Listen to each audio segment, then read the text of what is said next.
I'm very pleased, and it's my greatest honor to introduce Professor Alexander Tzonis and Professor Liane Lefaivre, the Slovenian audience, on the 9th of November of 2017, just one day after Professor Tzonis completed 80 years. So I think we should somehow wish him all the best, and we can sing happy birthday. Happy birthday to you. Happy birthday to you. Happy birthday, dear Professor. Happy birthday to you.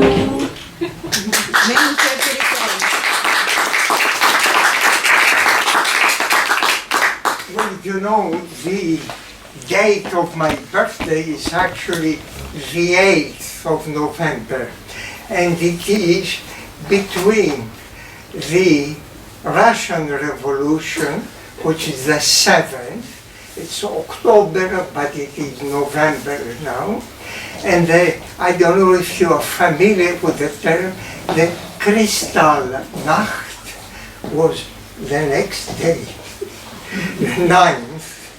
So somewhere in between, I have to celebrate my birthday. But my father was a scientist, did not like birthdays because he believed they are a remnant of archaic culture and astrology, nothing to do with the cycles of biology of the body, and how one ages, and how periods appear. Thank you. Great. At the same time, I'm very pleased that among the audience are two representatives for Greek embassy in Ljubljana. So I'm very thankful. Thank you very much for inviting us. Yeah. And now I will start the introduction in Slovenian language because we are in Ljubljana. So I think I should introduce just a short couple of words in Slovenian language.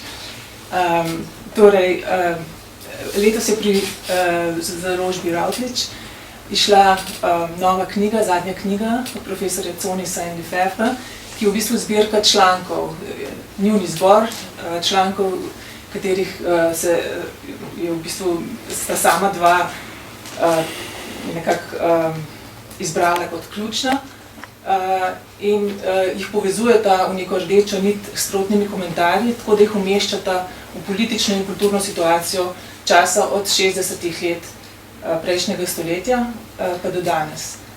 Tako da je v bistvu se na nek način lahko knjiga bere tudi kot avtobiografija. In sicer v slovenski javnosti je mogoče njuno delo najbolj znano prek kritičnega regionalizma, ki ga je v 80-ih letih promoviral Kenneth Frampton.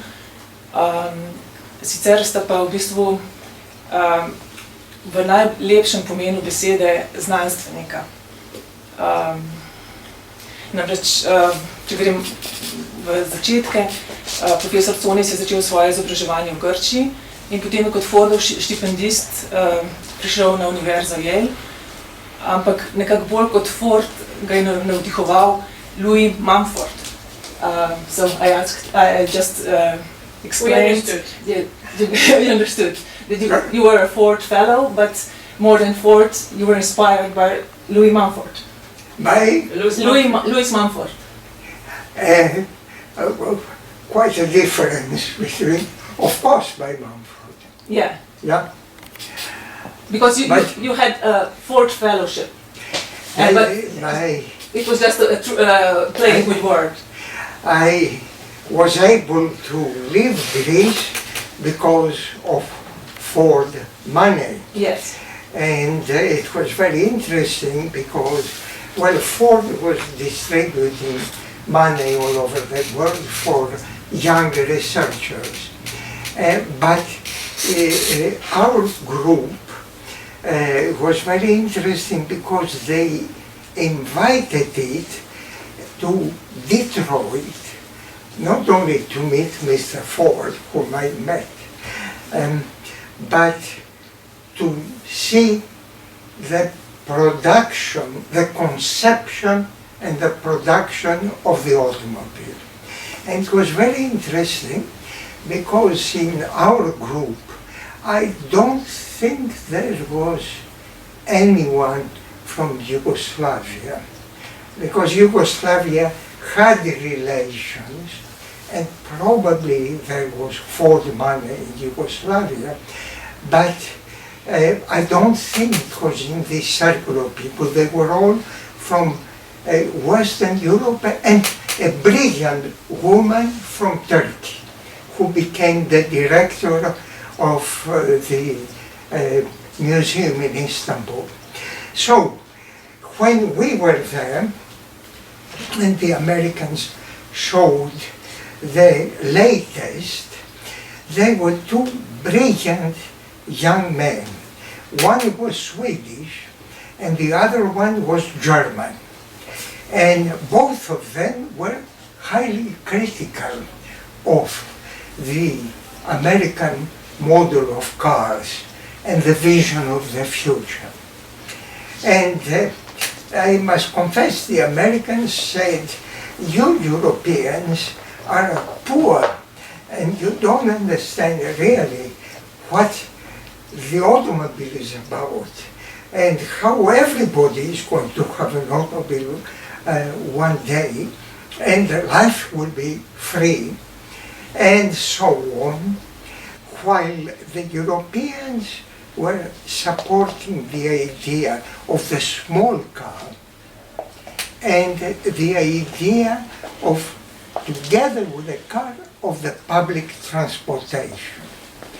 So, I must confess, those two young people, in the end, we didn't have machines to record the debate, proved to be correct. As we all know, Detroit was and is in very big trouble, while those terrible Germans, Mercedes and Volkswagen, the idea of the sustainable car, they are not perfectly sustainable, but relatively to the American car, they are sustainable. To the small car, and Mercedes in the end developed a car like that, almost. Plus the massive investment, research investment in public transportation. So that is my memory of the Ford people. I never saw them again. Okay. Še v času, ko je študiral v Grčiji, je bil tudi stage designer in sicer je bil tudi art direktor pri kultnem filmu Never on Sunday leta 1959. To je bilo še predno je profesor Tzonis odšel v Ameriko in prvotno se je v Ameriki na Yaleu upisal na dramsko šolo. To se mi zdi zanimivo, da je v bistvu skozi nek humanističen pristop prišel na arhitekturno šolo in so v bistvu glavni nekako vplivi na poleg učiteljev, ki so bili Paul Rudolph, Sajah Woods in Robert Venturi. Najpomembnejši pa je bil profesor Serge Čermajev, s katerim sta potem leta 1971 tudi izdala knjigo, ki je bila tudi prelomna v tistem času z naslovom Shape of Community, kjer sta prvič v arhitekturni diskurs uvedla nov izraz in sicer Third Ecology. V ozadju tega razmišljanja o ekologiji, sociologiji v kontekstu arhitekture pa sta sama dva tudi v pogovoru omenila, da je sigurno vpliv in vzor Sira Patricka Geddesa, Škota po narodnosti, Louisa Mumforda, ki sem ga že omenila, in pa Švicarja Luciusa Burkhardt. Nihče izmed teh ni bil arhitekt po svoji osnovni izobrazbi, profesor Manford ni bil niti profesor, sploh ni imel v bistvu zaključenega šolanja. To so bili res pionirji. Petri Gedec je bil biolog, recimo po osnovni izobrazbi, ki ga danes obravnavamo kot utemeljitelja sodobnega urbanizma. Njuno delo je že v samem začetku navdihovalo raziskovanje ljudi, ki so prihajali v prostor, v razmišljanje o arhitekturi iz drugih profesij. Tudi profesor Lefaivre je začela v Kanadi študijem psihologije, vendar potem, kot sama pravi, ko je prišla do Foucaulta, je pustila študij psihologije in se je obrnila v študij zgodovine prostora, arhitekture. Mogoče tole, da vam lahko tudi pokažem. To je ta prva knjiga, ki ste jo izdali, originalna. Jaz sem jo prek Amazona naročila kot second hand. Shape of Community. Vam bom tudi okrog pokazala.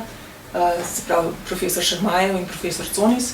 Ta knjiga je bila v tistem času res prelomna. Druga knjiga, ki jo je pa takoj naslednje leto izdal profesor Tzonis, ima naslov Towards a Non-Oppressive Environment. Tu se pa nekako koketira, oziroma tu so objavljena razmišljanja tudi dveh dosti pomembnih svetnikov, in sicer svetega Tomaža Akvinskega in pa svetega Avguština. Se pravi, da sam profesor je rekel, da je imel v tem času eno zelo težko obdobje in da je v bistvu skozi njuno razmišljanje nekako skušal razumeti zgodovino arhitekture. Tako da v bistvu gre za nek nenavaden kontekst. Prav tako je njuno delo, od leta 1975 sta že par, v bistvu nenavaden kontekst dveh izredno močnih avtorjev, vsakega posebej in skupaj. In v bistvu večina del od leta 1975 do danes, večina publikacij in člankov pišeta v soavtorstvu. Tako da ste res dragulj, ne samo za slovensko občinstvo, ampak tudi v svetovnem merilu. Tako da sem res ponosna, da vam lahko to predstavim. Predavala ste po vseh najpomembnejših univerzah, od Harvarda. Na Harvardu je recimo profesor Tzonis sodeloval z Michelangelom Antonionijem in Giancarlom De Carlom. Giancarlo De Carlo je tudi prevedel to knjigo Towards Non-Oppressive Environment v italijanščino, skupaj s svojo ženo. Od leta 1981 pa je profesor Tzonis učil na Technical University Delft na Nizozemskem, in sicer predmet Design Knowledge Systems.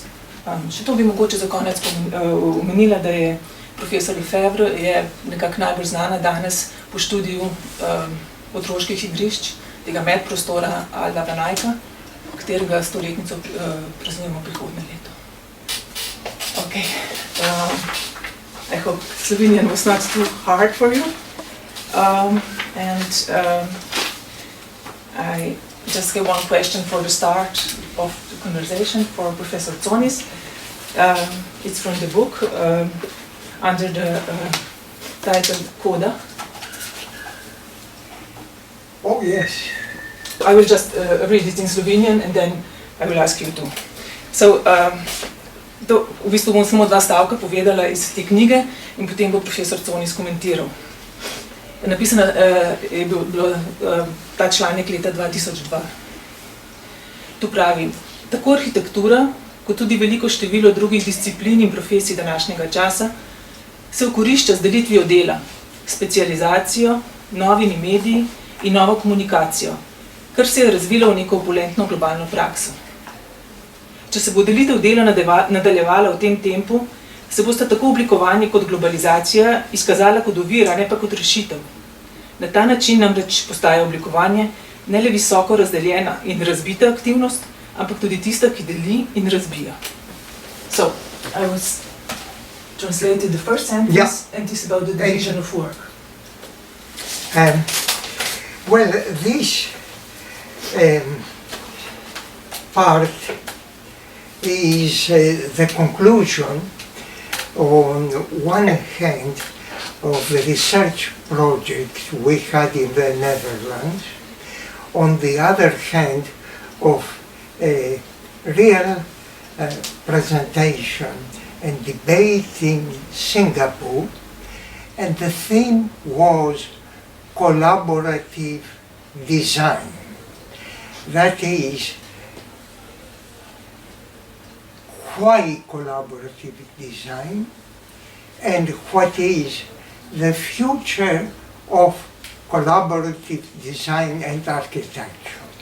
Now I have to tell you immediately, at that time, that is about 10 years ago, 15 years ago, it was a debate all over the world about collaborative, the great revolution of capitalism introducing collaborative creation as well as collaborative production. Why all that?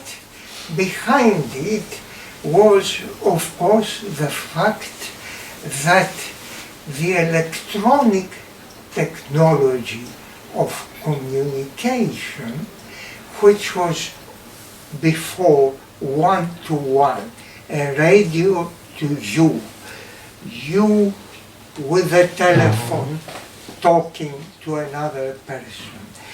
The new technology of the web and parallel technologies permitted the simultaneous not only communication between people working together, but also the coordination, that is, resolving conflicts much more easily.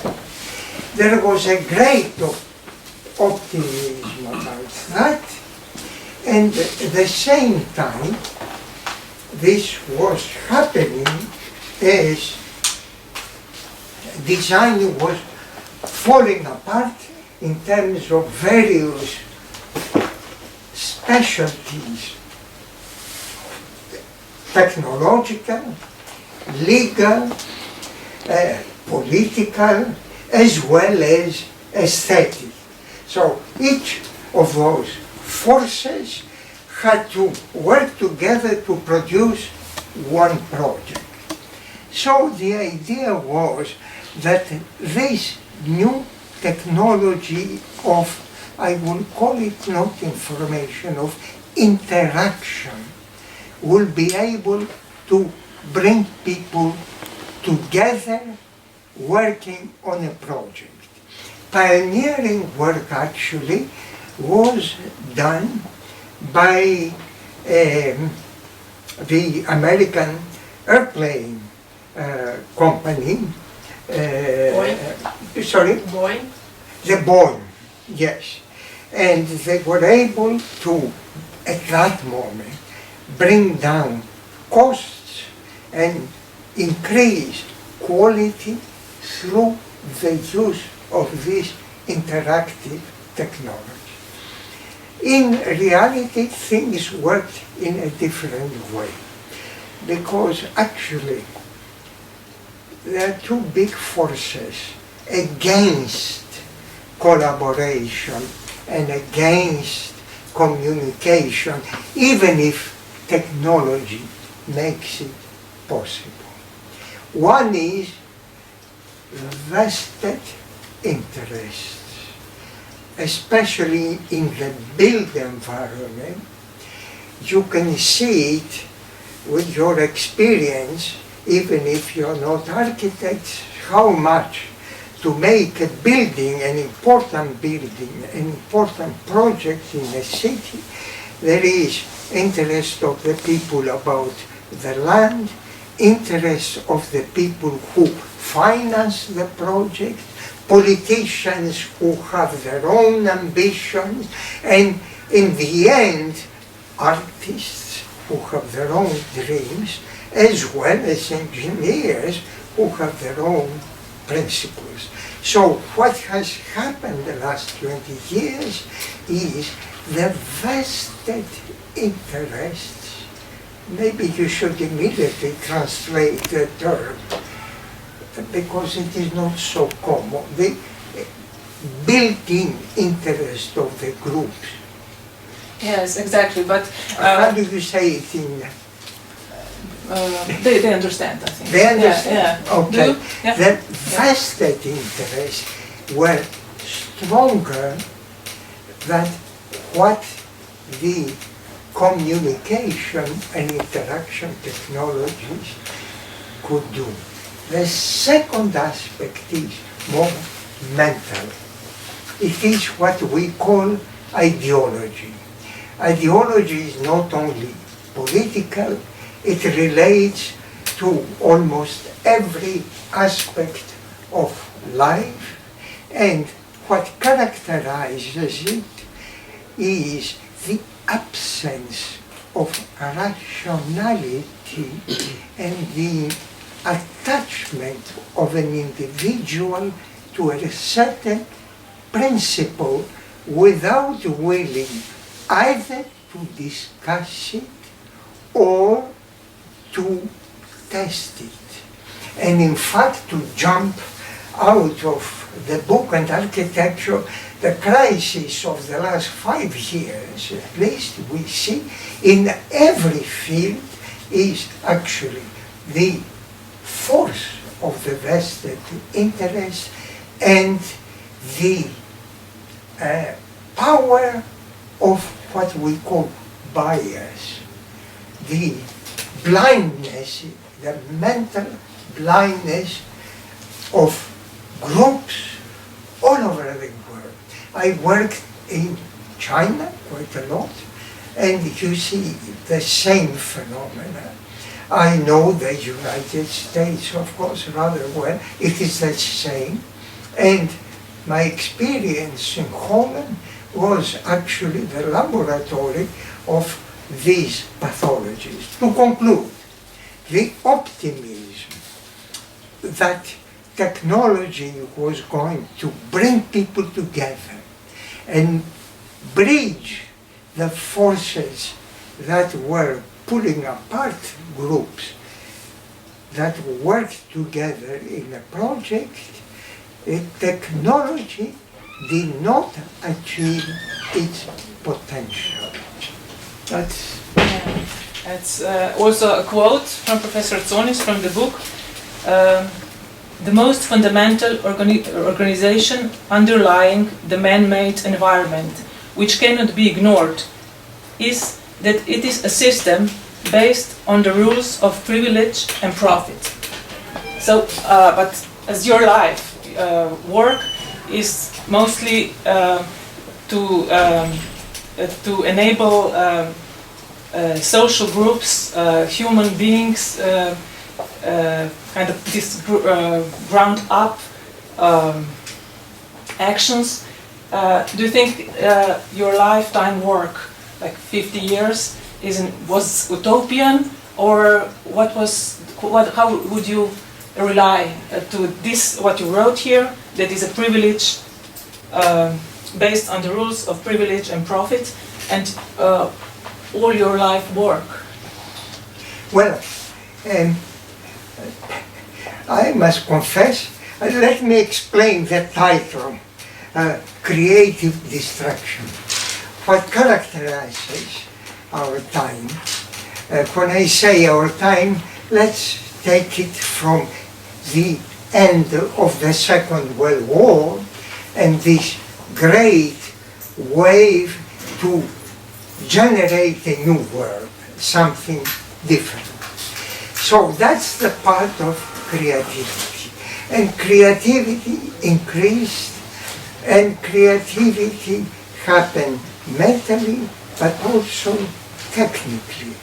And we can see it in every field. And we can write a history of architecture, but also a history of almost every profession in terms of this acceleration of creativity since the end of the war. But if we look more carefully, then we realize, if we turn around, that at the same time this period is characterized by destruction. And the destruction is not only physical. In architecture and urbanism, you can see it everywhere. It is demolition, it is bringing down buildings, landscapes in order to create. So it is physical, but also it is social and psychological. Society is the world society, systematically destroying human contacts and human associations. And I have seen that, well, I was born in Greece, I have seen that happen with an accelerating speed in Greece, but also the great example of that is the United States. And now, Europe. What is characteristic, therefore, of our time is this tremendous force of doing new things, that's creativity, and at the same time of destroying physically, mentally, socially, and psychologically. Now let me give an explanation also of the title. I don't know how many of you know this expression, creative destruction. Does anyone know how it happened? Well, recently it became very popular. I don't know if you remember it or if it was in the local newspapers. Mr. Greenberg, wasn't that Greenberg, the economic advisor and chair of economy during the time of Reagan. Greenspan, yes. Now, Greenspan wrote a very interesting autobiography, and the key concept in the autobiography is creative destruction.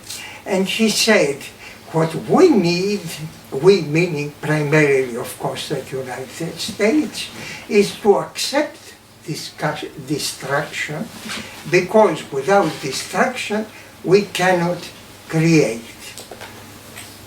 But the story has a longer past. It was an Austrian economist Schumpeter, who left Austria in the 30s and went to Harvard, who tried to explain the vitality of capitalism and created this expression. He said capitalism destroys, but at the same time capitalism creates. However, the story is even older. Nietzsche, in his highly pessimistic mind, saw everywhere the force of creativity implying power, conflict, and destruction. But there was another person, a big beard, Marx, who said that without destruction, capitalism cannot survive. He meant something technical, actually. The way through which economy works, through which industries and corporations eat each other to be able, not to create, to be able to control, and part of the control process is creativity.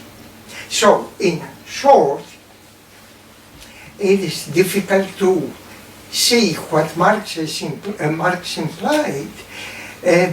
If the future of humanity without capitalism is going to be without destruction, and to what degree it will be able to continue being creative.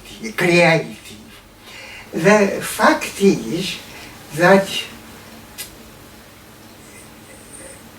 young Marx was obsessed with the idea of creativity in the sense that people shift their specialization and their intelligence from poetry to mathematics to fishing, actually.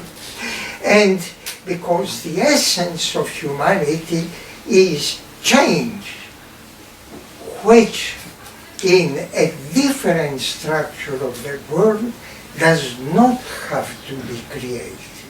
So to conclude, the simple idea in this book is not at all the history of the debate I told you. It is simply to say that if we look at what architects and urbanists and planners did during the last almost century, is amazingly creative, that is, changes bigger things, different things, but also amazingly destructive, not only through physical destruction, but also spiritual, psychological, and human. That's excellent. Maybe in this point we should ask for a replica from the audience. Oh. Okay. Professor Lefaivre also wrote a book named Rebel Modernists, and it's mainly about Viennese social housing. And regarding to our situation of social housing nowadays, which is very much criticized, I just want to ask one question, just for Professor Lefaivre, about the financial construction of the social housing in Vienna, which is also described very well in the book. So I may have to look at the statistics in the book itself, but I think more well known outside Vienna than contemporary social housing is the social housing of Red Vienna. Yeah. That's very well known. Yeah. The Karl Marx Hof and the George Washington Hof. They're still beloved buildings in Vienna. And there was a terribly interesting economic paradigm behind, a financial paradigm behind the construction of that particular social housing, which is interesting because it's a very early form of what will become the post-World War II tendency all over Europe, which is the Keynesian idea that if you invest in public work, it'll boost the overall macroeconomy. No, that is offshore. That is no, it's the opposite of offshore. It's really, it couldn't be closer to home. Really, it's a very targeted, and it's perceived in the post-war period, but I think the first time in Vienna in the post-World War I period, not as charity, not as philanthropy, not as moral goodness alone, but as a smart investment on behalf of the government, on the part of the government. And as a matter of fact, what the social housing of the 1920s and 30s in Vienna immediately is associated with in everybody's mind is the great luxury of these housing projects, and the fact that they weren't devoted. It was a very different model than a dormitory approach to housing. They were all the social housing of Vienna was linked to public transport.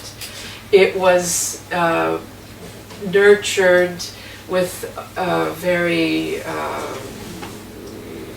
expensive social and cultural program.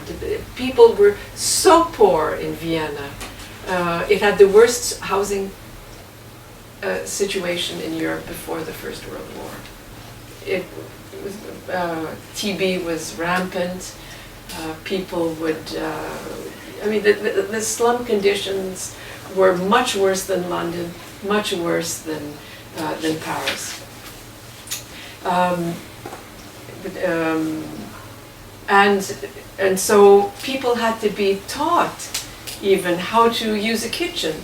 There were no kitchens. They had to be taught how to have a living room, separate bedrooms. And one of the people who was in charge of this social program was Otto Neurath, who was a great sociologist and philosopher. But there's several facets of the Viennese social housing. The one that is the most original, I think, is the economic thinking behind it. The economic thinking was the work of a banker who was the vice president of one of the biggest Viennese banks before the First World War, and who decided to join the social democratic government of Vienna in the post-war period. Like a lot of people in Vienna, a lot of the great people who created Red Vienna could have kept on being bankers. Freud, who made a point of charging private clients for his consultation, gave free psychoanalysis to the workers in Red Vienna. There were concerts by Schoenberg. There were concerts directed by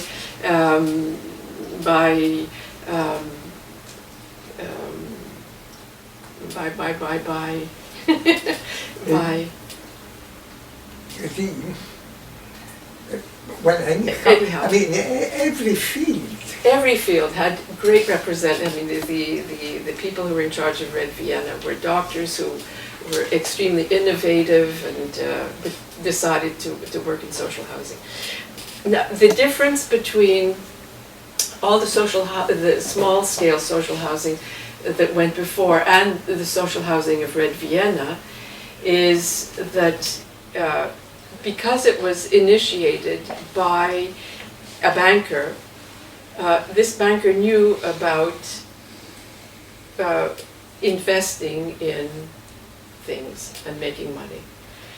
And so he conceived of the social housing for the first time before Keynes even wrote his first paper about the use of public spending as an economic boost.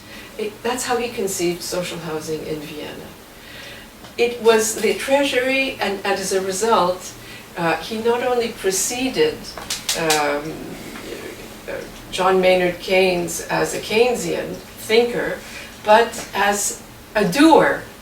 And not only as a doer, but as a successful doer. The treasury of Vienna was totally empty after the First World War. And by 1929, when most cities of the world went bankrupt, Vienna, because of its huge spending on social housing, was in the black, actually.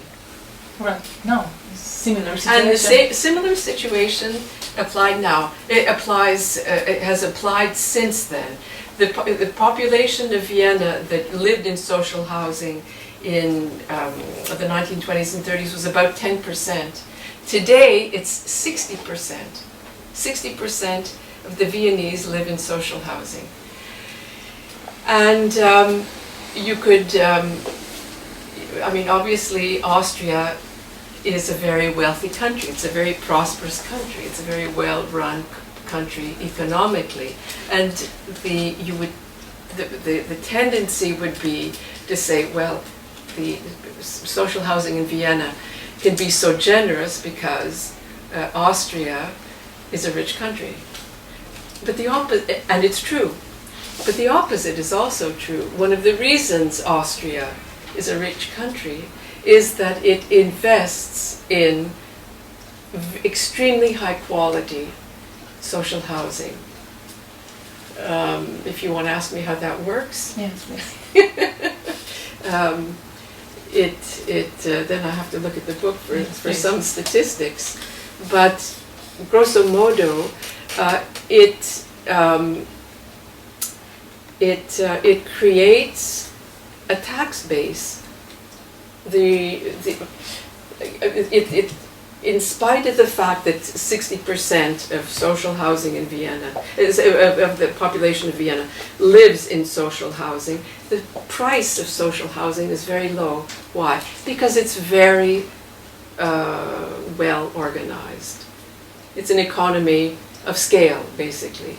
The reason Vienna's social housing budget is so high is that the country can afford it. The country's housing situation is officially better than the EU average, with the majority of the population having access to affordable housing. And the level of public spending on housing, on the other hand, is lower than the European average. That is 1% of the GDP. Austrians enjoy 41 square meters of living space per capita, and 90% of the housing stock is A standard. That is, it's a OECD measurement. That is, it's the highest standard. Moreover, there's almost no segregation, no ghettos. The homelessness is extremely rare. Finally, the average rent is no more than 18% of household income. Again, way below the European average. So in Paris, it can be 50%. So the reason the country is so economically robust is because of its public spending. The tax money collected as a result of this stimulus policy has allowed Vienna to invest in infrastructure up to now. There was a big economic crisis in Austria in 2014 because of the bad banks. The Hypo Adria was a total disaster. Yes, it affected all Austrian banks, but this one was the worst. But it cost the country 18 billion. It cost the government. It cost the central bank 18 billion euros. Before that, the investment in social housing on the part of the government was close to 600 million a year just for the city of Vienna. Mm-hmm. In France, it's half of that for the whole country or something. Mm-hmm. So we're talking, the amount of money invested is huge, and still the returns are such that it ends up being a very good investment. Basically, the reasoning is that it frees money up and creates a tax base that again goes back into the economy, which is a typical Keynesian idea. So I can, if anybody's interested in more detailed, buy this book. And if anybody's more interested in the details of the macroeconomic thinking and the statistics, I think is as interesting as the social housing of Vienna is today, architecturally. And by the way, architecturally, it's extremely high quality. All the very great architects of Vienna have worked in social housing, and almost all offices have worked in social housing. And they're very good. I mean, everything is controlled, everything is regulated, and what's interesting about this extreme regulatory system is that it allows for immense variety. There's hardly any standardization, or it can be avoided if there's a will to diversify the kind of housing that you want. As a result, you've got housing projects with saunas, pools on the roof, social housing, extremely luxurious. And affordable. And affordable, yes. And adapted. I mean, there's social housing project. There was one social housing project that was started in the 1990s for women alone, for instance. The only people who were allowed to have the lease were women. They could live with men or not. But the people who were the holders of the lease were women. And a lot of the people who moved there were women with children who wanted to make sure that they'd have a safe environment. And so this housing project was one of the first to go back to the Red Vienna model of the big enclosed, a perimeter block with an enclosed court or garden or park where children could play safely. And it, at the beginning, was thought to be a kind of crazy idea, but it was so popular that there wound up being 3 of them built eventually. Thank you very much. Maybe in this stage there is a replica or question from the audience. Mogoče ima kdo kakšno vprašanje, ki ga lahko tudi prevedemo, lahko tudi v slovenščini. Kakšna replika? Ja.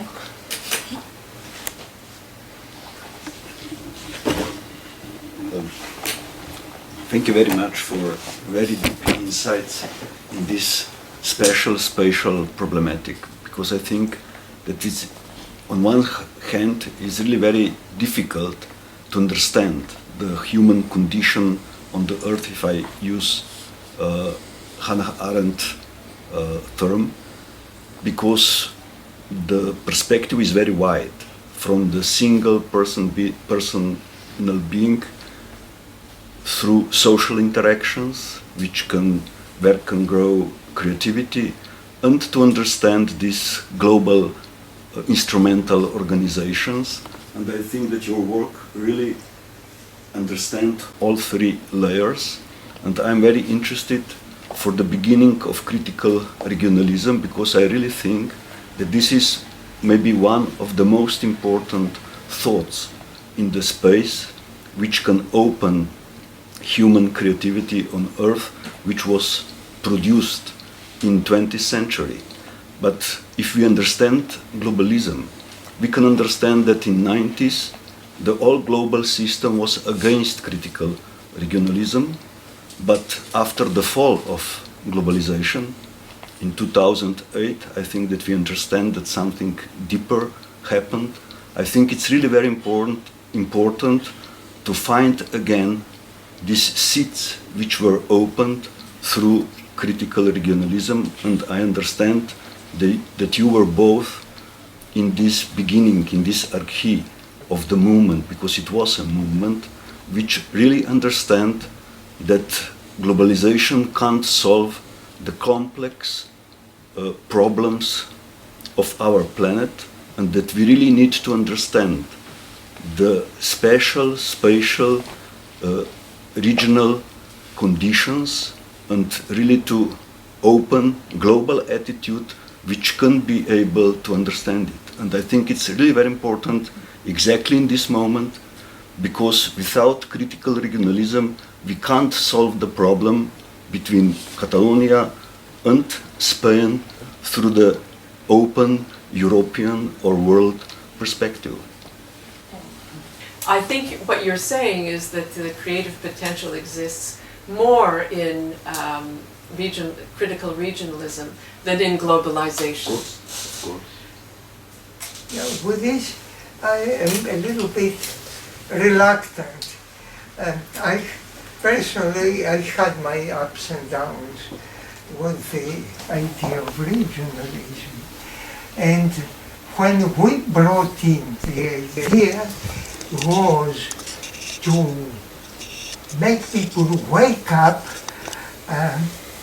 from the mood of the 1970s and 80s period, which was postmodernism. Postmodernism came as a reaction, of course, to the mistakes, to the horrors of modernization, but also was a reaction, I must confess, of the architectural profession, that they had a wisdom, cultural wisdom, that nobody else managed to master, and that is pure architecture.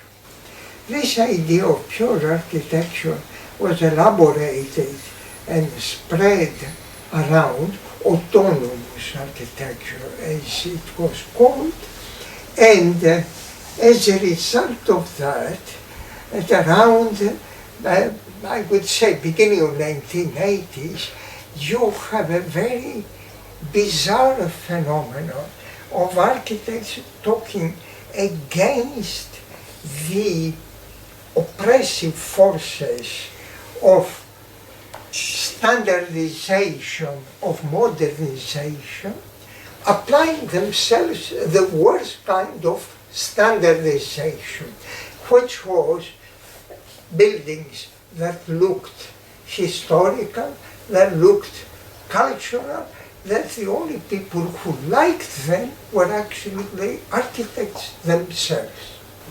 Now, at that moment, and I won't bother you with the fascinating details, Lucius Burckhardt, who was a Swiss sociologist associated with a group of Swiss such as Max Biel and others for bringing to modern architecture the idea of modernity. Modern architecture was not a style, it was the idea of making a new life through architecture which was emancipatory, which was better than what existed.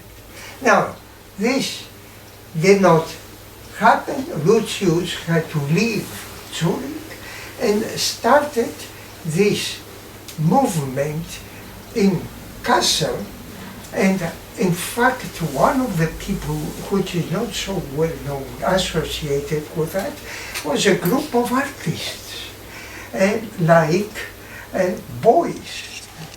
Those are boys, and they brought out the idea, was one of the first groups of sustainable, not destructive architecture. So, in the middle of all that, it was a small group. We were asked to bring our point of view. And in fact, it happened at a celebration of modern architecture at Harvard, which was a celebration of Werkbund. And what came out of this conference was that the idea of modern architecture as a new way of life, a better way of life, a non-oppressive way of life, became in the end a style and a form. But the question then remained, what next? So,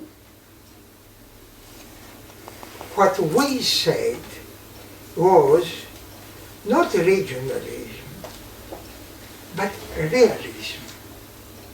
Architects had to go back to reality and not to formulas and rhetorics of the profession. That was the idea. Very quickly, it became popular and was destroyed. Because people, now that, permit me 2 minutes to give you a background. And you know, being part of the Balkan world, you know a little bit about it. Regionalism, which we thought was going back to the earth, back to the people, back to reality, previously was associated, first part of the 20th century, 19th century, with nationalist movements. And the nationalist movements were movements of liberation as much as movements of rearranging the world in a way that new kinds of oppression were established. We all know that, and the story, especially in the area of the Balkans, is very sad. Even worse is the story of regionalism in Germany, which was adopted by Hitler, by the Nazis, the so-called Heimat idea. And the Heimat idea was in many respects very correct, because the so-called modern architects did many mistakes, did many things detached from reality, and many Nazi architects with common sense did housing projects which were much more habitable. The fact was that visually they were dispersing the ideology of back to earth, back to blood, and a very aggressive ideology in the end. So, there is this background of regionalism, and there is also the other idea of regionalism, that it sells. If you develop products that remind us of our agricultural past, without having anything to do with the way of life and the social structure of the agricultural communities, they sell. They are part of the industry of tourism, and are part of the industry of entertainment. I have nothing against entertainment and tourism as long as they don't become destructive. So, to conclude, the very bad thing that happened was the initial idea of regionalism as the new realism was very much dissolved, very much disappeared. I wanted to say just one postscript. I had the experience all over the world, and all over the world you had the same misunderstandings and the same errors of turning again regionalism into something which was just an entertainment and a style without trying to improve life, social life, but the most important thing in our time is ecological life. Because without a strong grasp of reality, ecology cannot survive. Ecology becomes a machine of destruction. How the situation is today, I have no idea. The popularity of regionalism has gone down, and there is a very big confusion because what is happening is an enormous amount of investment in so-called creative projects, not for satisfying environmental needs, without attention to the long-term future of the environment, but, and that's the problem of our time, architecture doesn't pay in the sense of the Austrians ameliorating the economy and elevating the status of the deprived classes. Architecture is one of the easiest way to make profit. Not architects. Architects make some money. But if you have a very big machine, especially if this big machine is illegal, if this big machine, the money it makes is quick and dirty, you have to reinvest it. And the easiest way to reinvest it profitably is in real estate. So real estate is made today not so much to satisfy real needs of shelter, housing, or even elevation, psychological elevation, but simply to be able to create the return of the money as fast as possible. That's the reason we see, and I'm talking about the United States, China, I don't know Russia, but I'm sure Russia is the same, or even France now. The idea is build even if these buildings are not occupied. Result, ecological destruction, social destabilization, and worst of all, economic destruction. Why? Because if I invest in pharmaceutical industry, the pharmaceutical industry of drug A creates drug B, creates a whole chain of multipliers, which, and this is the creative idea of capitalism, makes profit, but at the same time innovates. But real estate makes something, it's frozen. It doesn't have what the economists call multipliers.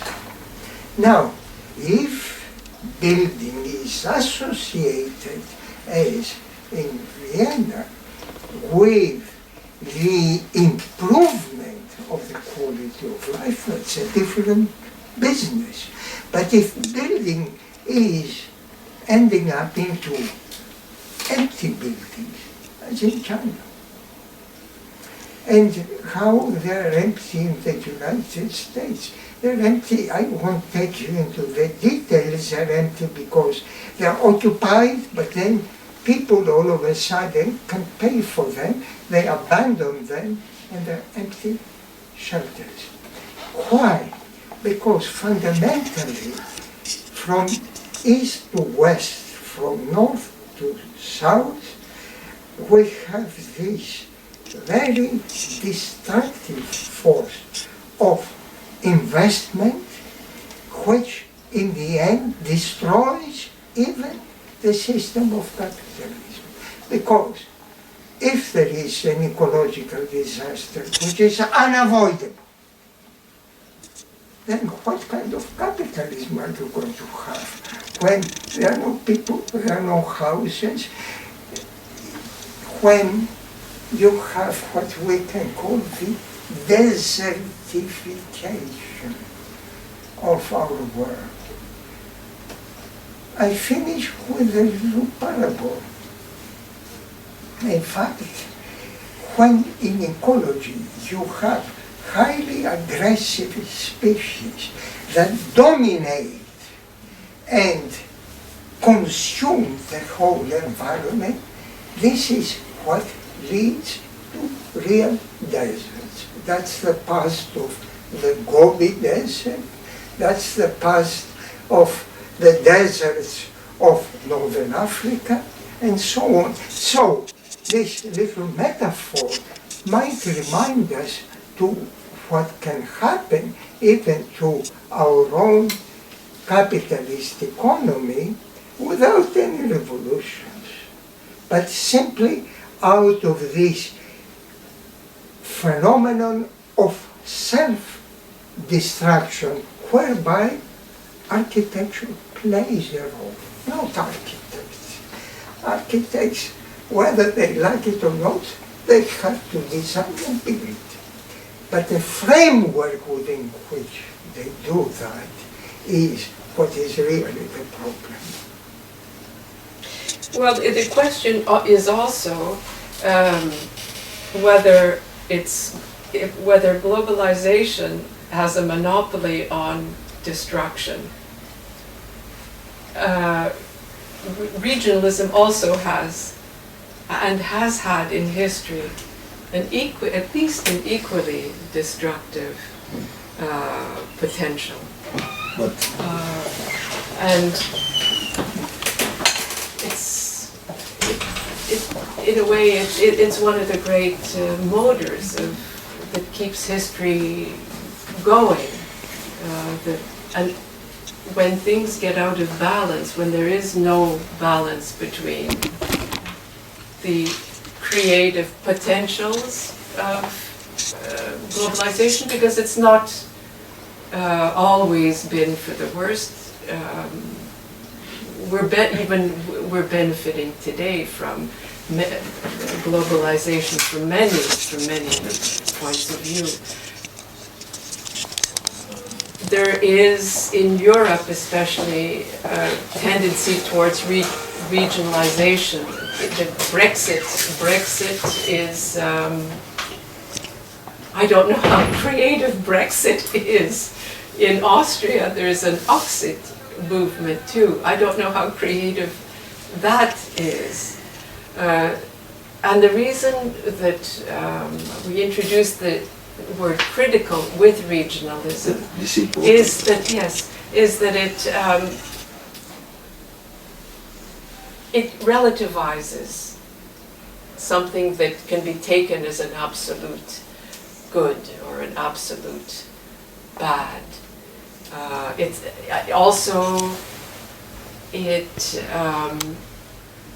forces one to constantly rethink what the goodness of regionalism might be. Just to make because yes, even good, even what is the definition of goodness evolves. We supported, of course, regionalism. We pointed out the forces, destructive forces of globalization, the elimination of diversity and so on. But this was 25 years ago, 30 years ago. Today, with the realization of the enormous ecological destruction of the whole biosphere, it is clear that just atomization and so-called regionalism cannot solve the problem. What do we need? We need world government, hopeful. We need world police, terrible. But there are better ways than just police through which we can create an interactive organization of our life. And coming back again to the desert, if you look at the jungle, and the jungles are the most sustainable environments unless men get in, cut the trees, and destroy everything. But jungles have a fantastic ability in the system through which no species can dominate. As soon as one species becomes more aggressive, it goes down, and you have a balance which, as far as we know, continues for centuries. As I said, by contrast, the background of the desert is that some species dominated, started destabilizing and destroying the other species, and in the end, eliminating life completely. So, conclusion. Now we are for globalization. Well, But, or at least I am, but globalization rethought in a different way. That's the whole idea. And I think what is happening now in Europe with the thegocentric movements is as natural, because if you take the stories of Valencia, Barcelona, Scotland, and so on, you see how uniformalization, which is a form of globalization, that is local globalizations, were a disaster. However, if you, I believe, if you let free the blind forces of autonomy, we are heading definitely for another type of disaster. There are people, there are groups who revolt so passionately against centralized authorities, in Greece also, that they are against inoculation. They say inoculation is an invention of control. So people should not be inoculated. Well, beautiful, freedom. And the result is, as in Greece, there is now an epidemic of one of those baby diseases which we thought they were controlled. They're not. Why there is an epidemic? Because inoculation, which is a centralized globalization. I'm sorry to say, its roots come out of the idea control people. Now, I don't want to. but that's I love China, and I love all forms of China. Now, south, east, west, outside of politics. And I'm not particularly a friend, although I'm professor in Beijing. I don't support blindly what Beijing does. Well, you remember the terrible epidemic, not bird flu, but it was another respiratory yes, it was bird epidemic. flu. Now, the Chinese immediately, the Red Chinese as they call them, prohibited people for a period to get out of their house. And of course, because it's a well-organized police system, they could do it. In a very short time, it disappeared. Now, our friends in Taiwan, who just got rid of Chiang Kai-shek and celebrated the freedom, they were against any kind of law and regulation. That's 10 years ago. As a result, when the health services said nobody should circulate for a week, they all went in the streets. And there was a big problem, health problem in Taiwan. So I'm not talking in the end about politics, I'm talking about, but I would like to get rid of the formalization of systems and look at ways of organizing life, so in interaction with reality and not with abstractions, we can continue living. Well, maybe we've gone a little bit, I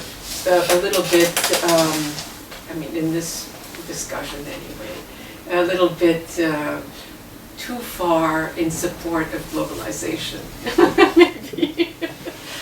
Because it's devastating. It's really very, very. I agree. At the moment, it's more dangerous than the regionalist movements. That's for sure.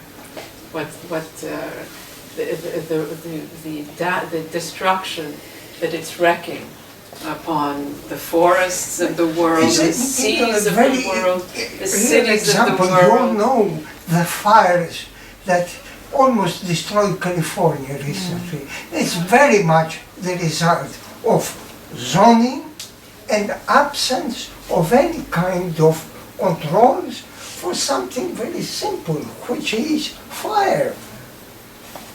So I don't, this is trivializing in a way our discussion, but through such very common sense examples, you realize that we shouldn't be speaking any more abstractly about regionalism and globalization, but we should be speaking concretely about ways of organization that requires autonomy of groups, initiatives, and at the same time ways through which there is coordination and in the end structure. That's planning. This is very important, I think, but I think too that regionalism is problematical if it is closed, autarchical, and if it looks only on its own area. But critical regionalism, I understand that it's completely open situation. You can't be critical if you can't understand the global situation and universal values in one way. And I think that critical regionalism really has chance because it is a field between these two, how can I say, points, which are all the time in one way destructive and excluding each other. Because of that, I really understand critical regionalism like a possibility how we can understand global situation and the local conditions in the same time. And I think that this unique field, which understands both parts of the problem, can be very important in 21st century. Well, that's why we were so interested in Lewis Mumford, because he spelled things out. He spelled things out exactly, began to start. He was writing at a time when regionalism and nationalism was on the rise and leading to a very destructive world war, and tried to get people to rethink the values of the local, but without abandoning the possibility of a universal, a global system. And that was very, very innovative at the time, extremely innovative at the time. And in fact, not many people understood this position of Lewis Mumford's at the time. In fact, when we first started talking about Lewis Mumford, picking up Lewis Mumford and discussing him, people thought, somebody that a very good friend of ours came up to us after a lecture that we gave, and she said, you know, Lewis Mumford was a brown shirt because he was a regionalist, which was the opposite but it was when we first started discussing critical regionalism, you thought one way, or things were black or white. You were either a regionalist, which meant you were backward looking and sectarian and defensive and at war with the rest of the world, or not. It was there was no other way of thinking about what it could be to be a regionalist. Although in practice it was there, people were doing it automatically. But if you brought it up to the level of explicit dialogue, there was a knee-jerk reaction to that, which would make them react negatively to the whole idea of regionalism. I remember in Spain, when we gave our first lecture on critical regionalism, people got, although they were doing regionalist architecture, they got furious when we put this label on it. Why? Because regionalismo meant Franco. It was and so. But isn't this a very problematic historical experience with German Nazism, yes, which was so totalitarian but regional? But I think that we missed here one essence of the balance between cultures, which can happen if we have this critical attitude, because I understand this critical regionalism like enlightenment recognition of reasonable judgment, like Kant critica in all aspects. And if we have critical regionalism, we have this overview which is not hard, which is not oppressive, but which can invite differentiality, which can be very similar. Which invites dialogue. Yes. I think that if biodiversity is the dynamical balance on the earth which is urgent for ecological balance, we need a cultural diversity which can create again such a dynamical, not just diversity but even balance which can be survivally open in one way. For instance, we went through catastrophe in Yugoslavia. It's very similar, like it's happened now in Europe. But what can we say about it? In 70s, we have a huge unitarism which oppressed all national cultures in ex-Yugoslavia, and because of this unitarism, after that were born problematical regionalisms. And because of that, I think that idea of, not only idea, I think that understanding of space and here and now, if we open the maybe software technology which is much softer than it was before, we can maybe really solve this very hard and very complicated problem in the historical time. But in 20th century, this idea, this double meaning of critical regionalism really is something what can help maybe if we can understand it in a new perspective. As an ideal, it's not only an architectural concept, it's also a political one, a geopolitical one, biological one. It's it has spatial. Yes. Okay. Economic. That's right. We have any other questions? Yes, I would like to ask some students, a couple of students here, if they could reflect or give a question from their generation, from their point of view. I think it would be very useful to the debate. Also, between the generations. Maybe for them regionalism is completely irrelevant and they just want to make money. The students? Yeah. No. I have one question. Yeah. I would like to ask the professor, what is your opinion on the work of Dimitris Pikionis, who at first was Pikionis. What do you think of Dimitris Pikionis? his work when as a modernist, and then In this book, which is not about regionalism, we wrote a book about regionalism before that. But even here, there is a chapter on Pikionis.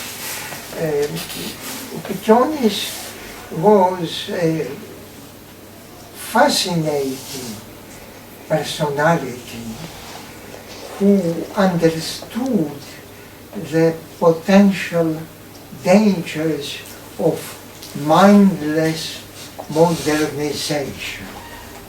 He also understood very well the Greeks who, because of their narrow individualistic point of view, could not understand that through their actions they were destroying physically landscapes, but also, much more importantly, mental traditions and mental inventions. So,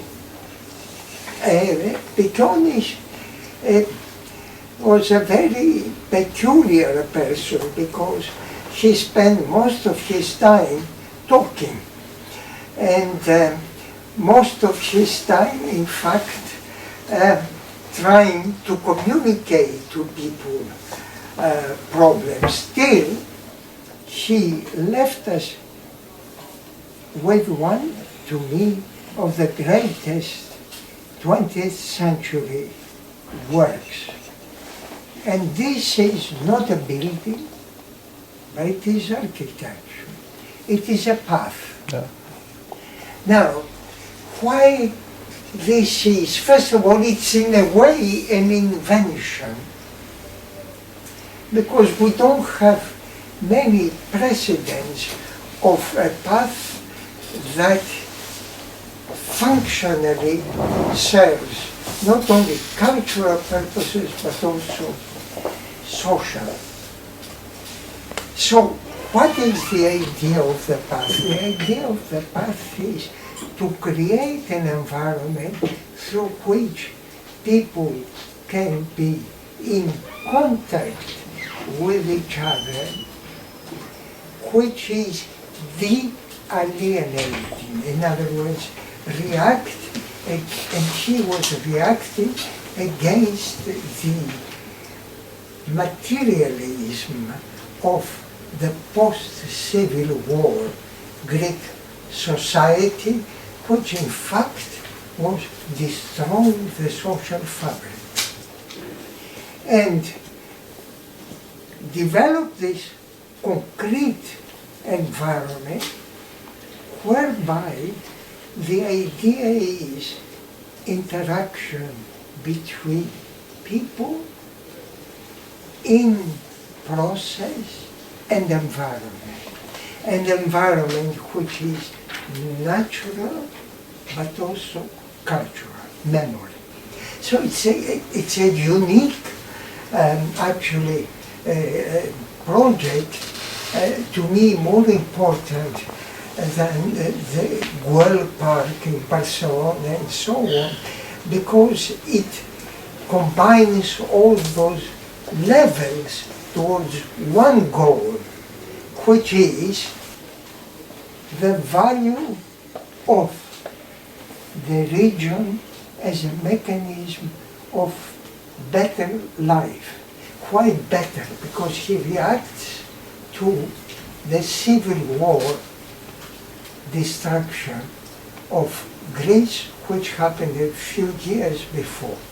Now, very few people know Pikionis, who was actually a royalist and a very conservative man politically, was against the exhibition of private property, the exposition of private property. So when he was assigned the Axoni project, which was a housing project.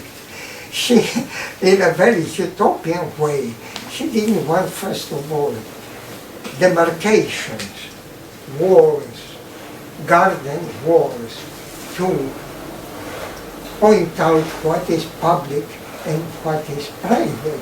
But actually he wanted street and house, public and private, become one ambiguous fusion.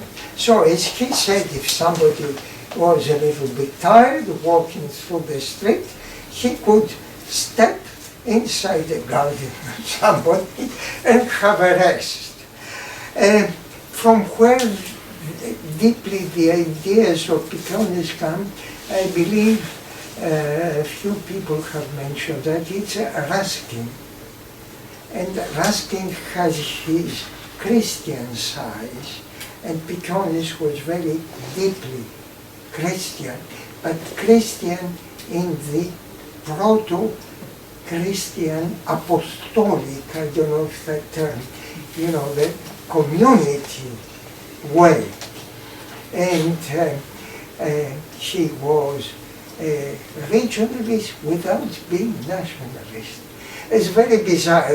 We shouldn't be spending more time for Piccionis, but he was ecumenical. He believed that community is global. It's not Greek. Now, interestingly, I presented Piccionis in China, in Taiwan actually, and they mentioned several of those ideas, and they told me that Chinese were doing that thing centuries before. Now, that's not factually true, but the idea of the use of the landscape as a social catalyst is very much in Asia, and maybe even stronger than in the West. How do you know about Piccionis? I've been to Athens and I've seen that path that he made, and I was amazed. Well, if I might say, we have an official representative of the Greek community. There was a major sin of the Greeks. They should have acted fast 25 years ago, 30 years ago, to present the project to UNESCO and ask for it to become a heritage, a world heritage. This way, first, the interventions are controlled. You can go in and do this and that. Second, you get money. It's a very simple thing. And you get money from outside, not from philanthropy of rich Greeks, from UNESCO and so on. This was not done. And I'm absolutely furious that this year, with the castle project, The Documenta, you mean? a Documenta, yes, a project, the document was very uneven, but they decided to appropriate this site without understanding its meaning and without understanding its meaning is implanted in history. If you take history out, it's just a bunch of stones. And they try to, I won't go into details, to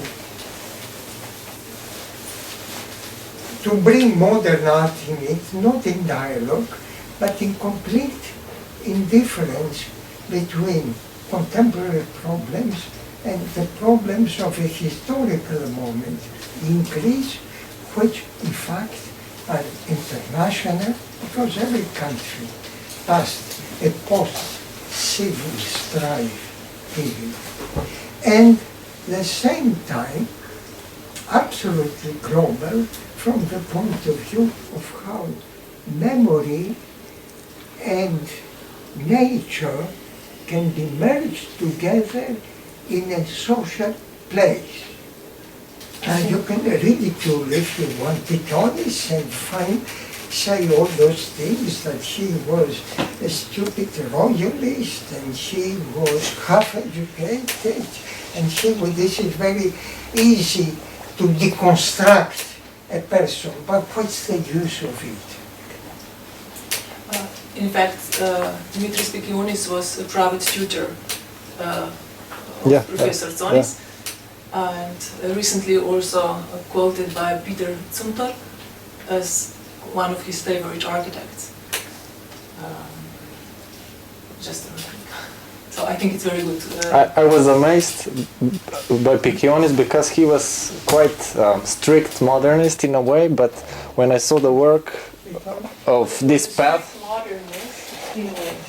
in an earlier stage, and then when he used all the spolias in the pathways and this kind of use of memory of the past, it's something really fascinating. In a way, Tzonis revolted against the anti-modern forces of modernism, because he was clever enough to see the future of those tendencies already from the 30s and how it was going to end up into pure formalism and commercialism in the post-war era. It's very interesting that Mumford, in his sitting history, he has only two, it's a book like that, two projects, photographs of projects. One is Tzonis, because Mumford immediately felt this brotherhood between the two of them, because Mumford also, and he organized a conference after the war called "What is Happening to Modern Architecture?" And the majority of the architects, full of projects at that time in the United States, full of projects, said there is nothing wrong. Modern architecture is doing better than any other time before because we build. And we build without columns, and we build without considering sentimental aspects. And in fact, that was the biggest misunderstanding of why people invented modern architecture. They didn't invent it in order to have another style. So that explains that when Mumford goes to Athens and the project is finished, he goes crazy. He absolutely loved it. I'm very happy that in my life, Tzonis was in a way my teacher, private teacher, and B, I met very little Mumford, and we had some discussions in relation to those problems of what is modern architecture and what is the place of regionalism inside this movement. And Mumford in the end said, this is all very boring. I'm interested only in one thing, the danger because of the nuclear weapons. And I don't give lectures about that. He gave a lecture for me because I organized an exhibition. I must confess my best friends boycotted it because they thought Mumford is an old man. What is he telling us anymore which he hasn't said already? So, Mumford, instead of reacting to this belief, he said, I'm not even interested in what they think of me, what they say. I'm interested in the future of the nuclear weapons. And that was his last writings are exclusively about that. Thank you very much.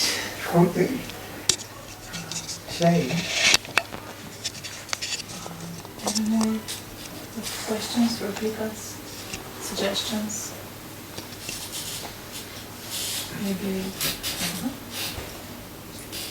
Maybe from Greece? How do you feel walking on the pathway to the Acropolis?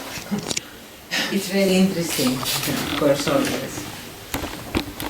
It's, do you feel, maybe you have some different memories? You're probably not an architect by yourself.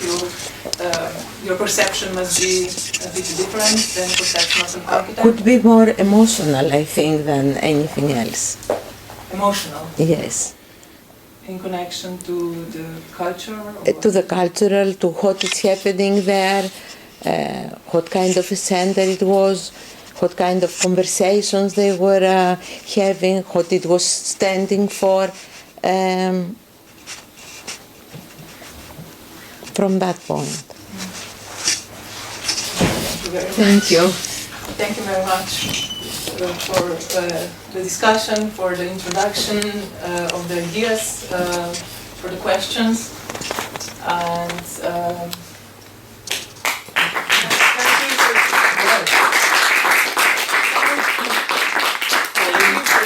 for inviting us and honoring us. And thank you for thanking us. We always, not always, but since 30 years ago, we admired your town, and we still continue admiring the fact that it's one of the few places in Europe that still preserves a kind of humane environment. So that is one thing, and I will come back to myself. I knew about Ljubljana in America. I told you the story. Yeah. And I knew it in the 1960s, actually. Why? Because we had many Italians who, like Giancarlo De Carlo, Paolo Giacarelli, and so on, who were one of the few Western people who would come and do work here. And they were very much impressed about the quality of the school, and also a debate which somehow it's not so well known, that it was not only in Ljubljana but in Yugoslavia in general, that the ideas of participatory architecture and self-organizing groups in industry, but also, I don't know to what degree in architectural projects, it was debated. So I always had a kind of feeling about the place till we came with Liane, and we spent a wonderful day, not anymore discussing politics or discussing social organization, but actually really enjoying the community and environmental harmony we perceive. Maybe we were wrong, but this is what remained with us. So we are pleased we are here again, and we are, if I might say, honored. Thank you very much.